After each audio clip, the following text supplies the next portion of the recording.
Hello, guys. Welcome back to Learn with Humanities.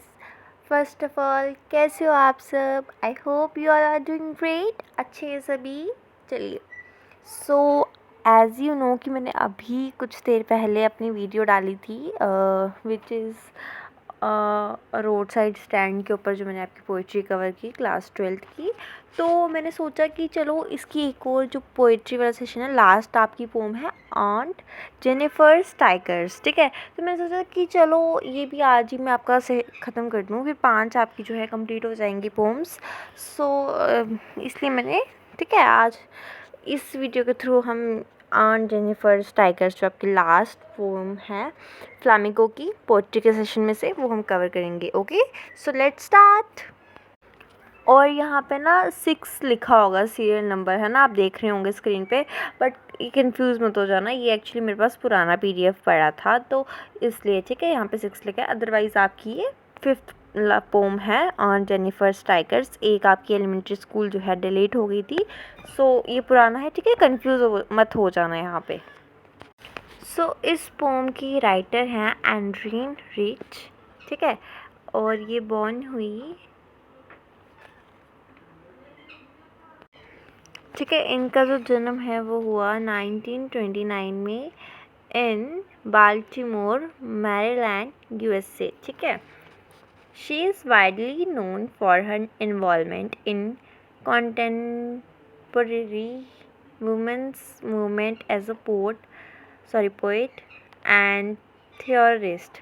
So basically you know her poem के लिखने पीछे कुछ मकसद वगैरह होता है. तो ये जो पोम है ऑन जेनिफर स्टाइकर्स, इसमें बेसिकली उन्होंने ना वुमेन के बारे में बात की है कि जैसे उसकी मतलब उसकी मैरिड लाइफ के ऊपर, कि जैसे उसकी शादी हो जाती है तो उस पर क्या इम्पैक्ट पड़ता है या क्या इफ़ेक्ट पड़ता है उससे उसकी मेंटल हेल्थ भी नहीं, मतलब उस पर क्या इफ़ेक्ट पड़ता है एक वुमेन पे जब उसकी शादी हो जाती है. ठीक है, सो जो उनकी मतलब रिस्पॉन्सिबिलिटीज़ और बर्डन आ जाता है शादी के बाद एक वुमन पे, उसके बारे में. तो यहाँ पे वो कह रही हैं कि मतलब एक ना ऐसे टाइगर बना हुआ है, एम्ब्रॉयड्री कुछ ऐसे होगा. ठीक है, यहाँ पे स्क्रीन पे तो वो बना हुआ है और वो मतलब ऐसे कॉन्फिडेंटली उसमें बहुत जंप कर रहे हैं उसमें.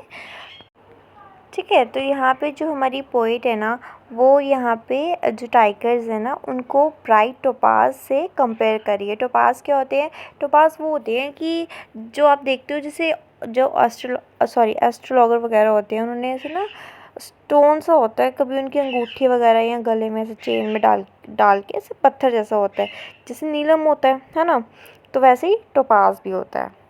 मैं आपको यहाँ पे स्क्रीन पे शो करवा देती हूँ, ऐसा होता है टोपाज.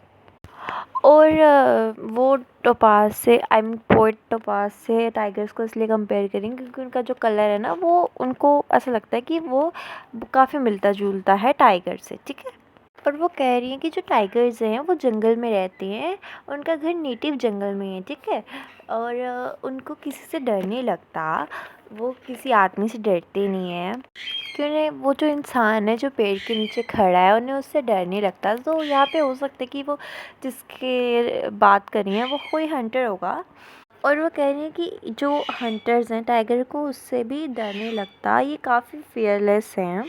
सो वो किसी से भी नहीं डरते हैं. ठीक है, दे पेस इन स्लीक चिवैलरिक सर्टेन्स, है ना. इसकी एक बारी आप चिवैलरिक की प्रोनाउंसिएशन चेक कर लेना, maybe I am wrong. So इसका मतलब है कि वो बहुत ऐसे आराम से मूव करते हैं. और सिल्वेरिक जो इसका मतलब है कि वो बहुत, कि वो जो है किसी से डरते नहीं है, वो एक ब्रेव इंसान की तरह है. बेसिकली यहाँ पे सिल्वेस जो भी है, इसका मतलब हो गया कि वो मतलब से बहुत ब्रेव हैं. और सर्टन मतलब इसका मतलब है कि वो बहुत ब्रेव और कॉन्फिडेंट हैं. सो यहाँ तक ना वो ऑन जेनिफर स्टाइकर्स के बारे में मतलब उनका कुछ ऐसे कैरेक्टरिस्टिक्स बता रही हैं कि मतलब एक तरह से लगा लो कि उनके बारे में आगे बता रही हैं. ठीक है, सो आगे वो कह रही हैं कि वो जो मतलब वुल से वो एम्ब्रॉयड्री जो उनका वर्क है वो कर रही हैं. ठीक है, उस पर टाइगर्स बना रही हैं कि वो दौड़ रहे हैं. ठीक है, ये सब वो एम्ब्रॉयड्री वर्क कर रही हैं. वो कह रहे हैं कि जब वो उस टाइगर को बना रही है ना वूल से, तो उनका हाथ काफ़ी काँप रहा है, फ्लटर कर रहा है, ठीक है। वो यहाँ पे कह रहे हैं कि जो वो आइवरी नीडल से वो बना रही है ना, तो उनका हाथ जो है बहुत ज़्यादा काँप रहा है। और यहाँ पे आइवरी नीडल का मतलब है, मतलब कि जो एलिफेंट के दांत से बनता है ना, वो वाले प्रोडक्ट्स को आइवरी कहते हैं, ठीक है। सो बेसिकली वो ये कह रहे हैं कि जो बेसिक काम होता है ना नीडल को खींचने का, सो वो बहुत इजी होता है, बट वो भी उनसे नहीं हो रहा है, वो बहुत काँप रही हैं, ठीक है। वो शिवर कर रही हैं बहुत ज़्यादा। सो वो बेसिकली वो इसलिए काँप रही हैं क्योंकि जो उन्होंने अपने हाथ में uncle wedding band, which mean मतलब कि वो जो रिंग है वो उनकी शादी को सिम्बलाइज़ करती है। तो वो जो बेसिकली रिंग का वेट नहीं यहाँ पे वो कह रही हैं, वो कह रही हैं वो जो उस रिंग के थ्रू उनको मतलब जो उनकी शादी का बर्डन है ना, जो रिस्पॉन्सिबिलिटीज़ हैं वो बहुत ज़्यादा है उनका वेट। किसका? जो उनकी रिस्पॉन्सिबिलिटीज़ हैं उनका बर्डन है, जिसकी वजह से उनका हाथ काँप रहा है और वो नीडल को जो है वो सही तरह से नहीं खींच पा रही हैं।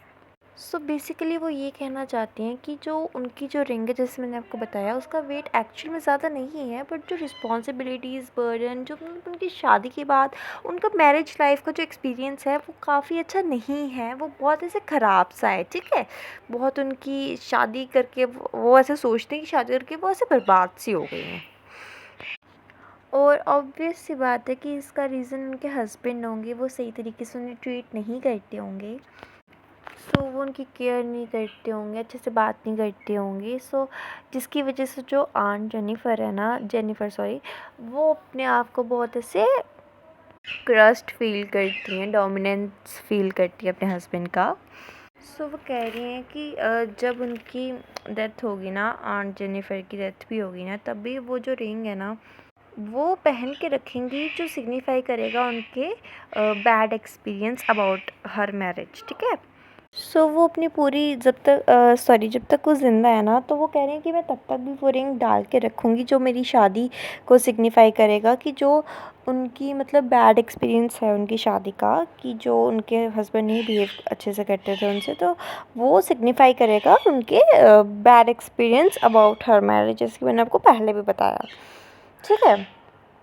तो वो कह रही हैं कि अगर वो मर भी जाएँगी ना, तो भी उन्हें सुकून नहीं मिलेगा, क्योंकि वो चीज़ तो वो नहीं भूलेंगी। ऐसा पोएट कह रही हैं कि जो उनके हस्बैंड जैसे उनसे बिहेव करते थे, ठीक है?